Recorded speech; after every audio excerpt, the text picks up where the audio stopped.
Fluor has a very strong safety-driven culture, and as such, we always include a safety topic in our meetings. Stick around until the very end of this video to hear Field Engineer Alba Gonzalez discuss HSE benefits to adaptive welding. Good day, everyone, and thank you for joining us today.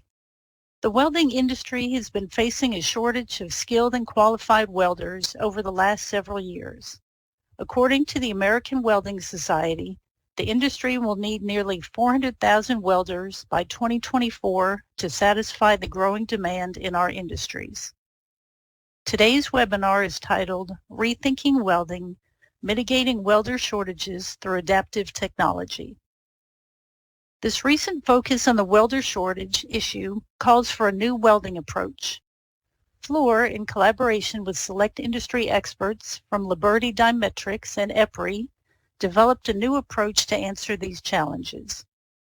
To join us is Fluor Senior Fellow Gary Cannell and Fluor Fellow Wayland May discuss case studies where current industry practices struggle to deliver the required weld quality, along with a new patent-pending welding execution approach to mitigate these challenges.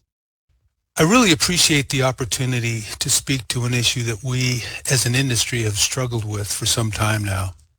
And I'd like to begin with a problem statement, a problem that has to do with the well-documented shortage of skilled and qualified welders and welding operators. I think you're all familiar with the American Welding Society, AWS, and its recent focus on this issue.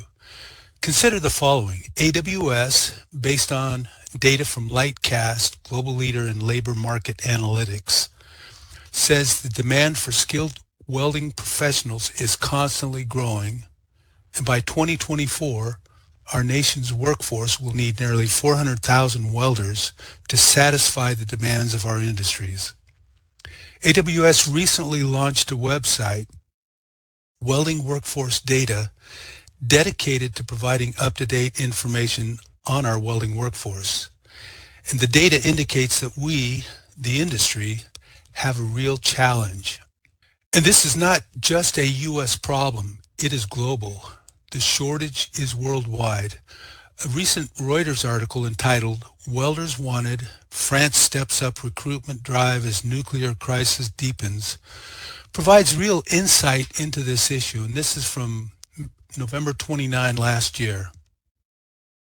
Consider the following quotes from the article. EDF, France's energy giant, Électricité de France, is looking to recruit a new generation of welders to build at least 6 new generation reactors over the next 25 years.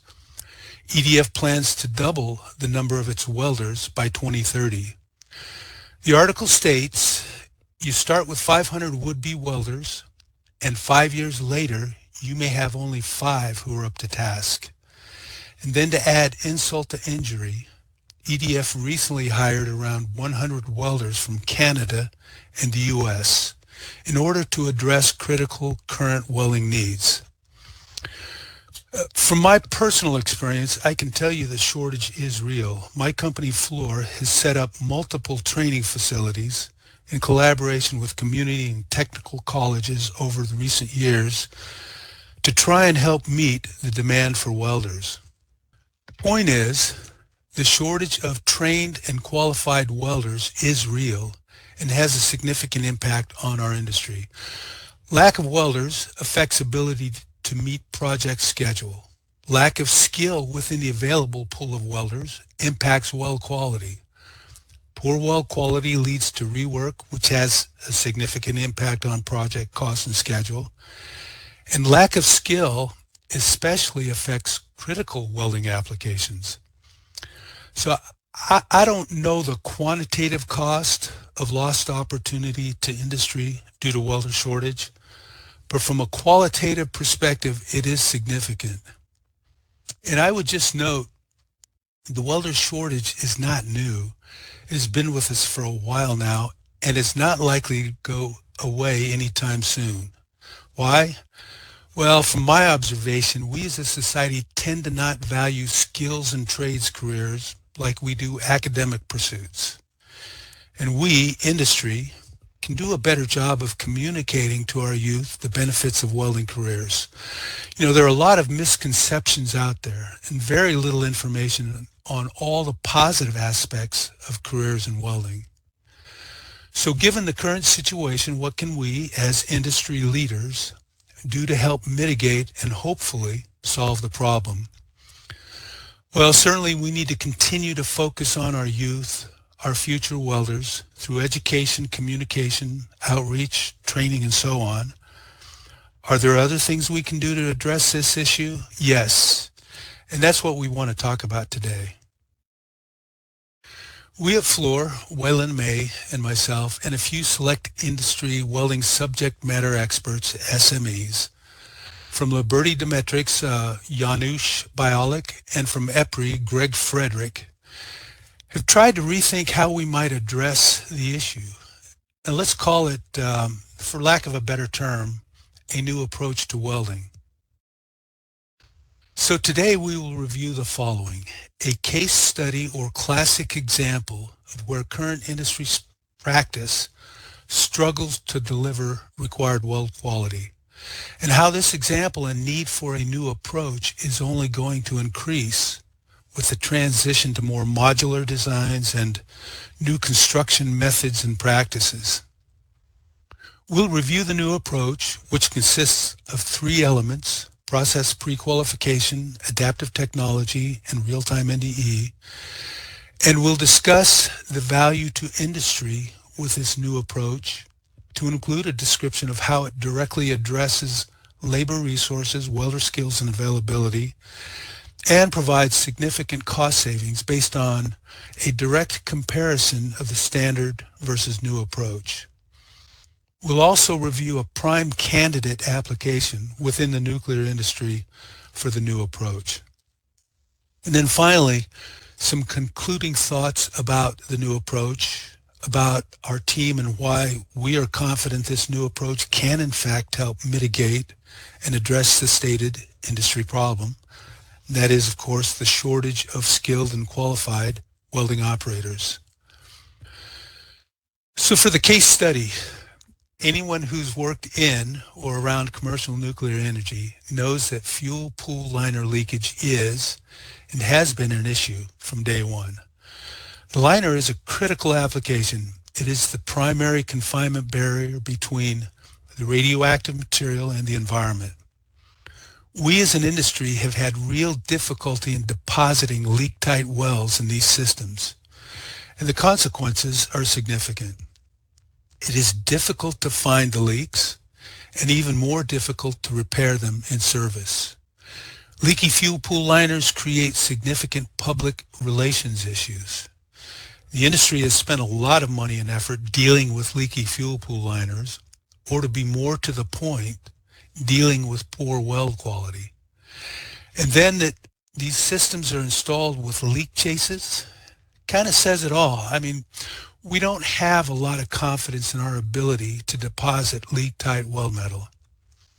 To me, the obvious conclusion is the current or standard approach to welding these systems is simply not up to the task. A couple of recent articles from Engineering News Record, ENR, and the Augusta Chronicle provide a good case in point. ENR from June 8, 2021 reported on a welding issue at the Vogtle Unit 3 nuclear power plant during preparations for startup. The article identified a problem with leaks in the spent fuel systems, fuel transfer canal, and spent fuel pool, a problem that caused the owner to suspend deliveries of new fuel. The article went on to say the weld areas that leaked or showed indication of poor weld quality would need to be ground out and re-welded. Then later that month, the Augusta Chronicle reported the leaks in the spent fuel pool caused by flawed welds required the constructor to redo almost all of the welds. Just a note with regard to these articles, I would say, or at least note, that they were generated by public advocacy or watchdog groups. I mean, it's hard to know exactly what almost all of the welds really means. However, the message is clear. Our industry has an issue with current practice and the welding of these systems. So I did some looking into this issue, and that which is most interesting to me is not just the difficulty with the original fabrication welds, but the challenges encountered during repair and installation of the new welds. The original installation welds received 100% VT visual inspection, 100% VBT vacuum box leak testing, and 10% UT ultrasonic volumetric examination. The repair, when completed, included replacement of the entire floor. And I think you can imagine, given the circumstances, the day-to-day cost of delaying plant startup, that there was a lot of attention and care focused on the welding activities to make sure the new welds were leak tight and met quality requirements. Well, the new welds were installed, all met specified inspection, examination, and testing requirements. And with all that, the welds still leaked. The constructor ended up doing 100% helium leak testing to find and repair the leaks. And anyone familiar with the construction environment and helium leak testing will understand the considerable impact on productivity and the ability to complete welding operations in a timely manner. So my takeaway, the current standard welding approach is simply not capable with any degree of certainty of depositing sound leak-tight weld metal on a consistent basis. In fairness, I would note the fuel pool liner incorporated a new steel composite or SC modular design, which is an integrated liner and structural wall system, which may have presented some unique challenges. These SC walls or modules can get pretty big, and when installed can lead to highly restrained weld joints, less than optimum fit up, and then because of the high restraint you can expect some movement in the weld joint during welding, and possibly some difficult to access areas and so on. Bottom line, we industry need to come up with a better approach to welding, one that can successfully deliver the required weld quality for critical applications and for those applications where many of the newer construction designs, such as the SC walls, and the new methods and practices are being implemented.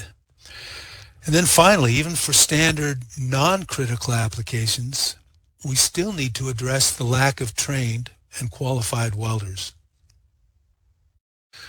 So what is this new approach? Well, in terms of technical objectives, it is designed to accomplish the following: deposit sound, high-quality weld metal, reduce weld defect rate and rework through improved weld quality, and improve overall project cost and schedule. So a little about the new approach. Let me begin by saying this new approach is not new in the sense that its features are unknown or are just emerging, but rather it is the combination of its elements and their application that provide the benefits and value discussed here today. The new approach directly addresses the shortage of skilled and qualified welders, and as noted, this approach consists of three elements: process pre-qualification, adaptive welding technology, and real-time NDE. Let me take just a few minutes now to describe each of these elements.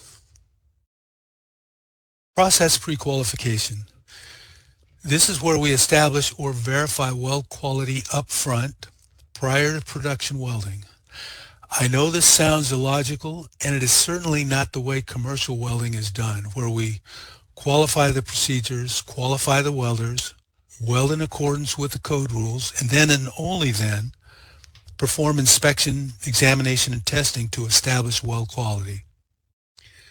However, pre-qualification is not uncommon within the U.S. Department of Energy's nuclear weapons complex, where we establish required weld quality without performing any post-weld evaluation, or at best, perform minimal evaluation.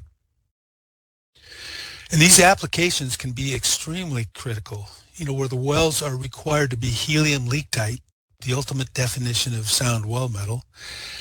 And if you understand the application, you understand the driver for process pre-qualification.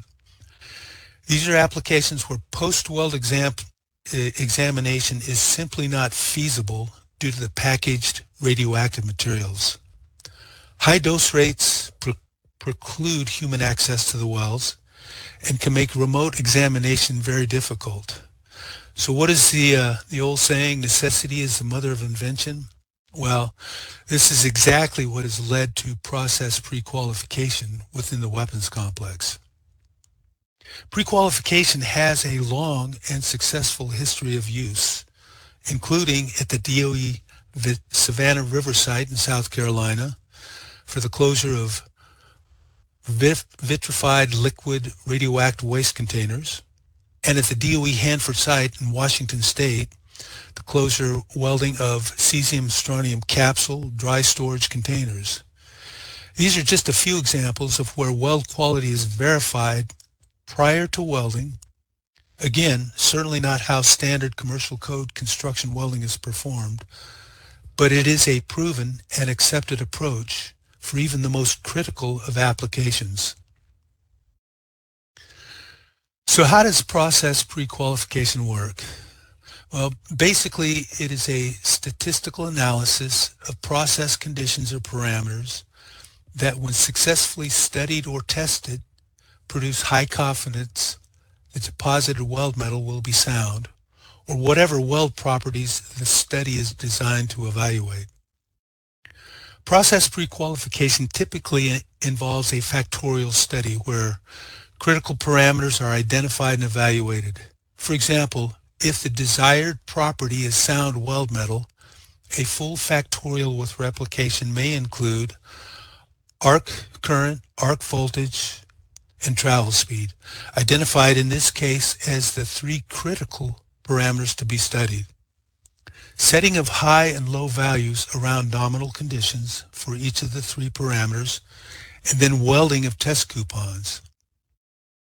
Coupon testing may include visual inspection, surface and volumetric examination, metallography, or any other test that demonstrates performance of the studied parameters. Successful testing will establish a three-dimensional or parametric window where welds, when made within or with parameters that fall within the window limits, will produce sound weld metal. In many cases where post-weld examination cannot be performed, window compliance is weld acceptance. So adaptive welding technology. I'm going to be brief here. As mentioned, we have with us on the call Janusz Bialik with Liburdi Dimetrics. Janusz is our adaptive SME and will be available to respond to any specific questions you may have during the Q&A portion of the webinar. Adaptive technology effectively converts machine welding to a fully automatic mode, a mode that, by definition, performs welding without adjustment of controls by a welding operator, and therefore eliminates the need for the highly skilled and qualified welding operator. In terms of physical equipment, there's very little difference between a standard mechanized welding system and one with adaptive technology. The welding camera captures the weld joint data, the weld pool conditions real time, processes the data through a series of algorithms or equations. The data output then directs the system to make needed parameter adjustments to ensure sound weld metal is deposited as a function of changing and real-time conditions. Adaptive features designed for our approach include adaptive weld path tracking and bead placement, adaptive bead width, and adaptive fill, weld volume control. To me, the real value of adaptive technology is its ability to control process parameters. So if you think about it, this ensures the pre-qualified process conditions known to deposit sound weld metal are accurately delivered to the weldment to produce the required weld quality. Real-time, non-destructive examination, or NDE, the third element in the new approach, is the addition of an NDE method such as eddy current testing, or ET. With the addition of an ET probe immediately trailing the weld torch, we can provide real-time, code-acceptable verification of weld quality. And on stainless steel, ET can detect subsurface flaws up to a certain depth and provide some volumetric characterization of the weld metal. Real-time NDE provides us with a code-acceptable surface examination, but maybe more importantly, it provides a real-time characterization of weld quality. If we have some kind of equipment or process upset, unacceptable weld quality will be disclosed real-time. And with real-time weld status, we can shut down the process and thereby limit the extent of any potential weld repair. For example, if we identify a defect in the root pass real-time, the repair may consist of a simple removal and replacement of a 2-inch section of that root pass. If the defect is disclosed after the 10-foot long, 3/4 inch thick weld is completed, which is current practice, that is, during post-weld examination, the entire weld could end up being cut out and replaced. So you can see that real-time flaw or defect detection can significantly reduce the level of rework and thus provide significant improvement in productivity and cost. So just to be clear, with process pre-qualification, the expectation is that sound weld metal will be deposited as a function of process conditions. However, there's always the possibility of equipment upset, materials, or other factors that have an influence on weld quality. Real-time NDE can be looked at as a defense in depth measure. So at this point, we've reviewed a critical need, shortage of welders, applications where current welding practice is lacking, and have described a new approach to address these challenges. What then can we as industry expect from implementing this new approach? What is the real value? Well, the new approach directly addresses welder shortage by reducing dependence on highly skilled and qualified welders and welding operators. The new approach is not designed for universal application, but certainly has its place where substantial benefit can be realized. If, in fact, the new approach delivers as described, then we can expect to consistently deposit leak-tight weld metal as sound as the adjacent base material. This, I believe, would have significant value to the nuclear industry. It would certainly be of interest to nuclear power plant owners, reduction of in-service repair and rework, be of interest to the constructor, the ability to reduce weld defect and rework rates and improve construction costs and schedule. I have to believe it would be of significant interest to the NRC, Nuclear Regulatory Commission, could provide positive response to public inquiry about risk of environmental contamination due to leaky fuel pool liners.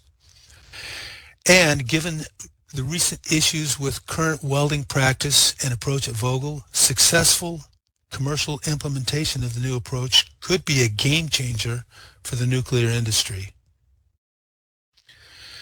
And speaking of opportunity to affect real change, the nuclear industry is on the verge of constructing new small modular reactors, SMRs, worldwide. I believe SMRs will in fact be built, and there will be many. This is due to the global demand to go green. To be successful, energy transition needs a stable, baseload, carbon-free power supply, and nuclear provides that. Many of the new SMR designs incorporate the steel composite, or SC, modular wall systems, the same system used for the Vogtle fuel pool liner that we discussed earlier. The new fuel and reactor pool liners with the SC modular systems can contain literally miles of weld that must be leak tight. The lesson from Vogel is significant, and it's hard to imagine that we as an industry would not learn from this. Successful implementation of the new approach for construction of the first SMR will communicate to industry, including the NRC, that we have learned from the Vogel lesson, can install high-quality leak-tight weld metal for even the most critical of applications, can rethink possibly the need for or design of costly leak chase systems, and at the same time improve construction cost and schedule. And speaking of cost improvement, reduced weld rework associated with the new approach isn't the only thing driving cost reduction. Wayland prepared the cost study noted earlier, the head-to-head comparison between the new approach and standard industry practice. I'll turn the time over to Wayland now and give him a chance to discuss this with you. Well, thanks, Gary. That's quite a lot to digest, but I want to go a little further to elaborate on the approach to skilled labor resource availability as well as cost. As you've heard Gary explain, we're faced with quite a challenge, and it's not going to be easy to overcome. Traditional welding processes and equipment are not reliable and repeatable enough to have the certainty in project execution and provide final deliverables to the end user that industry requires. We're taking a multi-level approach to mitigate impacts of a very complex problem through process pre-qualification, adaptive technology, and real-time NDE. As we've heard, multiple agencies are forecasting welder shortage of 400,000 by 2024. Based on feedback from the industry, we're surpassing 400,000 today and have been for some time. To compound the need, only about 20% of the current welding workforce has the skill set to make high quality, service critical welds and alloyed materials. Labor resource shortages are affecting all aspects of business today, but for this discussion, we'll focus on welding and how adaptive welding can utilize resources not currently available in the welding industry. With an aging workforce and decline in youth pursuing skilled trades as a career, we must identify and leverage another source of resources. As we dissect the problem into contributing elements, we looked at resolving each factor with labor resource topping the list. We look at alternative by targeting youth demographics in a way that's appealing to them. Development of adaptive technology is closely related or could be considered an extension of how general technology has evolved and we became accustomed to in our day-to-day lives. If we look at today's environment, essentially everything we interact with has advanced significantly in the past decades, just in its natural evolution. When we look at construction industry, particularly welding, there's been significant advancements in the materials, equipment, and designs that we install to meet industry demands. But our means and methods of welding these have had little advancement. A great example would be the complexity of the steel composite walls Gary spoke of earlier. Construction methods, although have had some advancements, are severely lacking compared to other industries. The construction industry must rethink our approach to develop means and methods to keep up with the advancing technologies. If we direct our focus on developing processes and equipment that leverage technology, we can then first target a new demographic of resources that are well suited to automated or advanced technology. This opens a totally new labor pool. The labor market is extremely competitive in any industry for any resource. In order to successfully recruit resources, we must make the career attractive to them. Compensation is always a prime consideration, but pursuing a career in an industry that is growing and is leveraging evolving technology really makes it a huge difference. Now that we have a resource, what do we do with them? Adaptive welding, unlike manual or machine welding, requires far less hand-eye coordination and the finesse to manipulate the weld pool and control welding parameters. Adaptive welding does require basic knowledge of welding skills, and we'll call this the science side of it, and relies more on the operator's ability to set up and operate equipment within predetermined parameters. Training for adaptive welding can be reduced to a couple of weeks of technical instruction and basics of welding versus multiple months of hands-on training for traditional welding to develop that hand-eye coordination and the finesse. We'll call this the art side of it. Just to be a certified welder, this still requires several years of on-the-job training and on-the-job work to be proficient. Secondly, we can be more effective and efficient, reducing the required overall resources. With the increased efficiency of adaptive welding, we can reduce the overall labor resources required. Reduce volume of weld, increase deposition rate, reduce repair rates, and rework equal less time, less resources. This not only for welding operators, but for other crafts, management, support personnel, etc. We've conducted a direct cost comparison of adaptive welding versus traditional welding based on a large steel composite wall installation. Traditional welding, manual or mechanized, has a surprisingly low welder efficiency rate, the actual arc on time. Significant amounts of time are spent due to interruption to the welding process for repositioning, adjusting equipment, evaluating deposited weldments, cleaning of start stops, etc., replacement of consumables, those type of things. Adaptive welding has approximately 2 times greater efficiency rate, the actual arc on time, due to real-time evaluation of the deposited weldment, reducing interruptions in the welding sequence for the welder to evaluate the weldment. Adaptive welding is also designed to internally make adjustments, compensating for changes in conditions such as variations in the joint configuration, depth, width, groove angle, etc. The precision control of the weld head allows for modified weld joint configuration, reducing the volume by approximately 30%.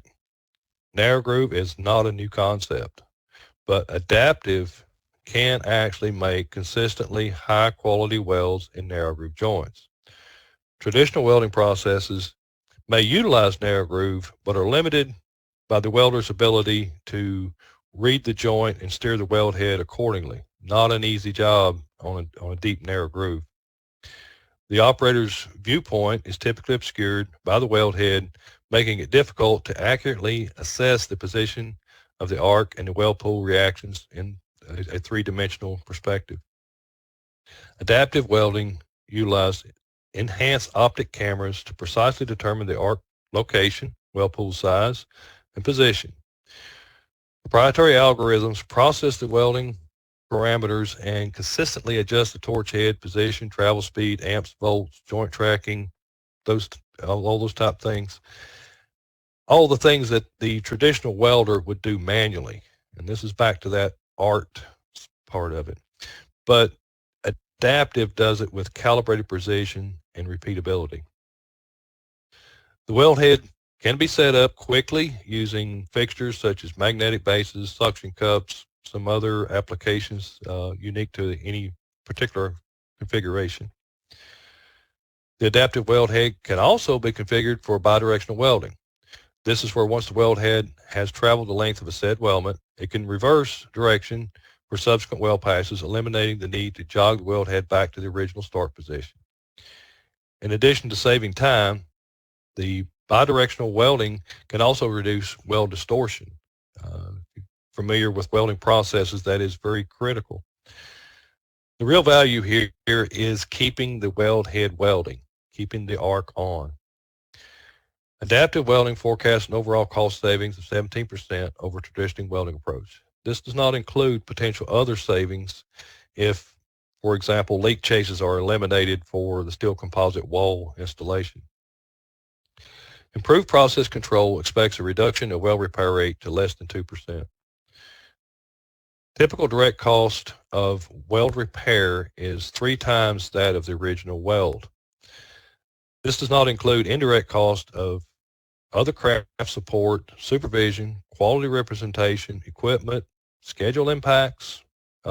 These all far surpass the actual welding cost. There are significant other advantages to adaptive welding, such as remote operation, which have significant HSE benefits that we heard about earlier. And with real-time NDE, we also reduce time and schedule proportionally. Very excited about adaptive welding, as there are many advantages, not only improve weld quality and productivity, but also affect indirect costs and efforts. Gary, I'll hand it back to you. Thanks, Wayland. Appreciate it. So in conclusion, I would like to quickly summarize today's discussion and then just say a few words about our team, those we've been working with to prepare and implement the new approach. Industry performance is significantly challenged by the fact we don't have enough trained and qualified welders to do the work. We do have a problem.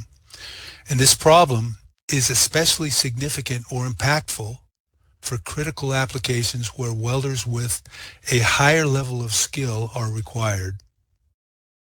Applications such as nuclear confinement welding, or where the newer construction methods and designs such as SC modular systems are being implemented.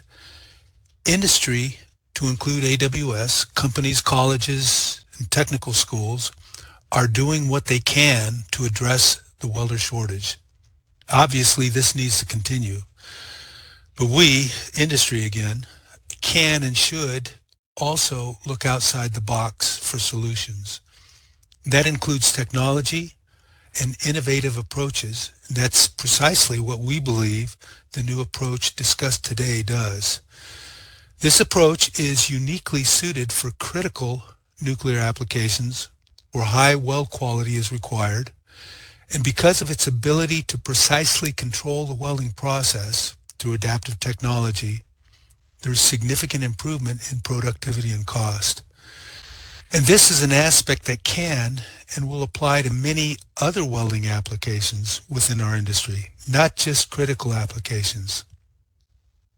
And as noted, just a few words about the team that is advancing this new approach.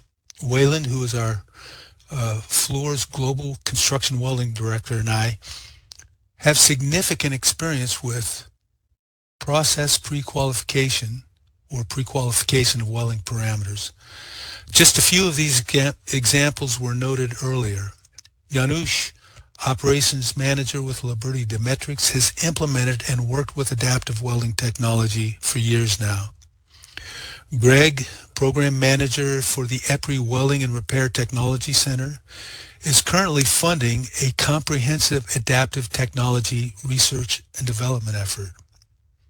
What we've reviewed today, the new approach, does not solve the problem, but can certainly mitigate the effects, and for the right applications, which I believe are many, will successfully address the problem and provide greatly improved welding performance and productivity. So again, I really appreciate your interest in this topic and your time spent here today. I think we have a few minutes now to respond to any questions you may have. And so with that, I will turn the time back over to Collie. Okay, thank you, Gary, and thank you also to Alba and Wayland for that presentation. So our first question is for you, Gary. What hardware is required to implement the adaptive welding, and is the technology robust enough to handle typical work site conditions? Okay, good question. I would just say there's very little difference between a standard machine welding setup and a machine welding setup with adaptive technology. However, we do have Janusz Bialik on the line, and we'll ask and turn the time over to him to respond to this question. Janusz?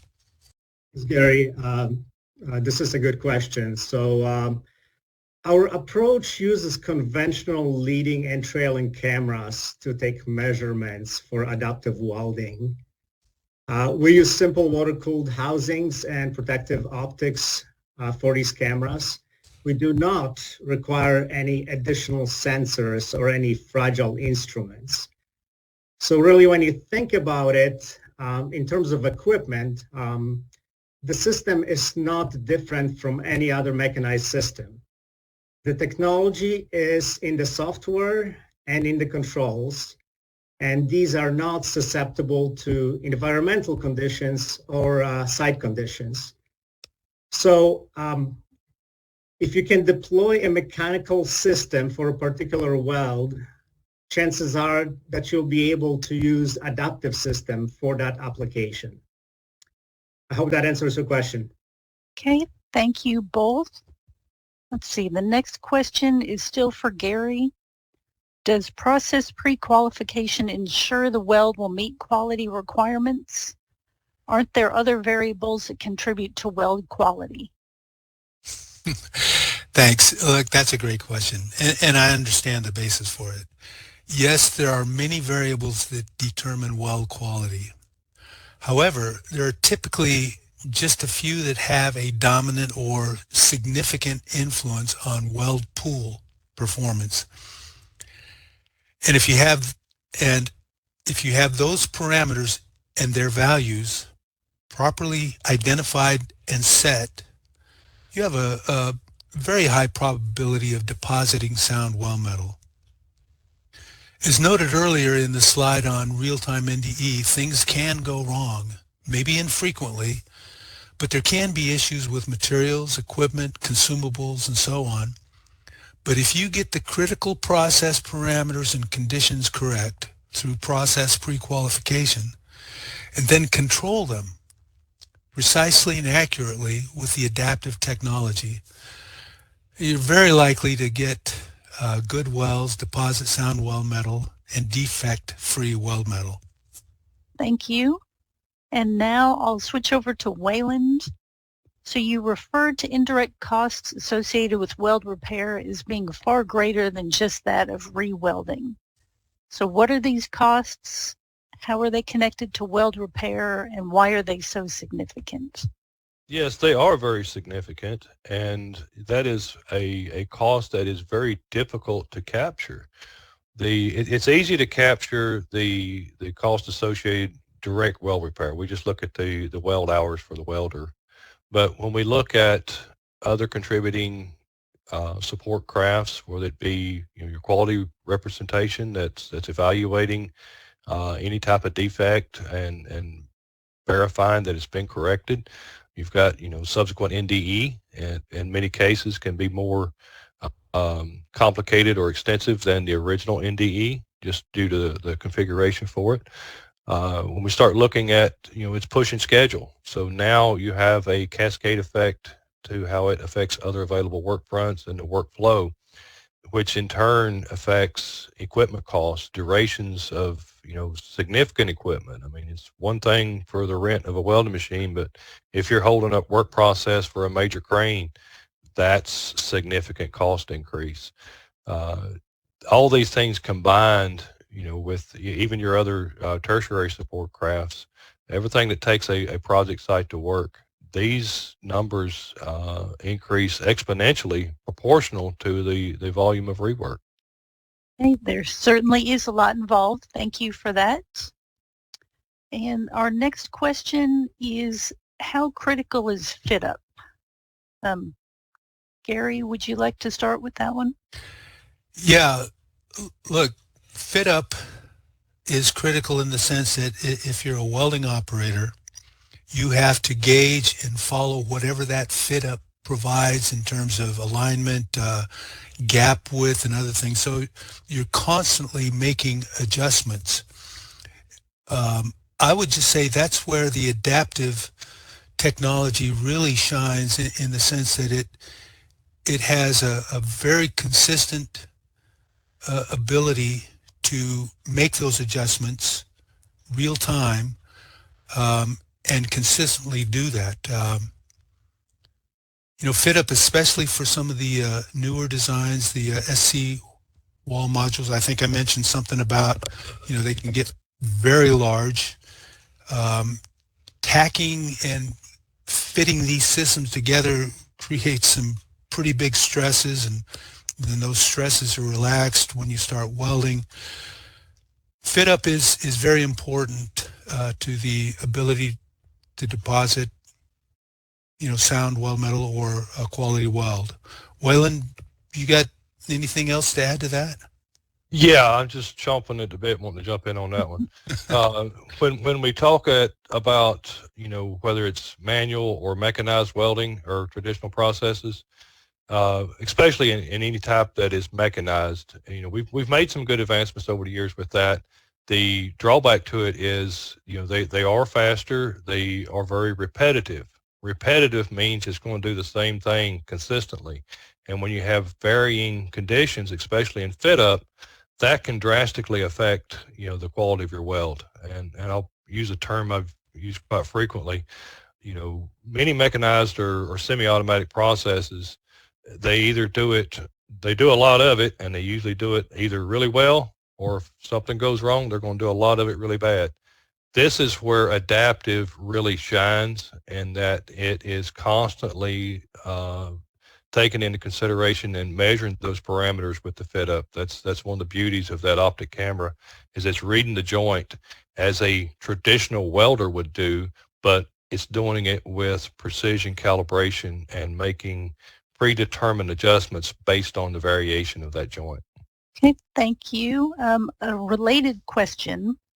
So in this approach, regions like corners or joints where automation system may not operate efficiently, is the idea to use the traditional welding approach with skilled welders? And considering this, do you have any information on where leakage is typically observed in past applications? Gary, are you able to start that one? Yeah, we have discussed that internally and also with Greg Frederick. I know Greg has a lot of experience with fuel pool liners and these kinds of systems. Yeah, one of the things is, mechanized equipment, has its areas of performance, and some of the corner joints, restricted access, it is difficult to get the equipment in there. Greg, do you have any thoughts on this question?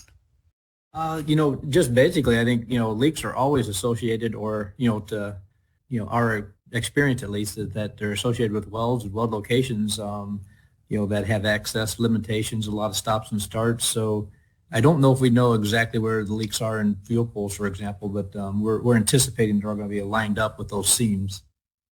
I don't know if that helped or not, Gary. But yeah. So this is Wayland. I'd like to jump in on that one too. The adaptive technology we're talking about today is really about pre-process qualification and, the adaptive ability of the weld process itself. The mechanism in which it's delivered, we're continually evolving that. And I don't know if Janis wants to jump in on that one, but further, as we continue to advance and develop this, I personally see this becoming the adaptive ability to go into, for those limited access configurations where we have reentrant corners or constrained access, that's where we can go into a arm mounted type application.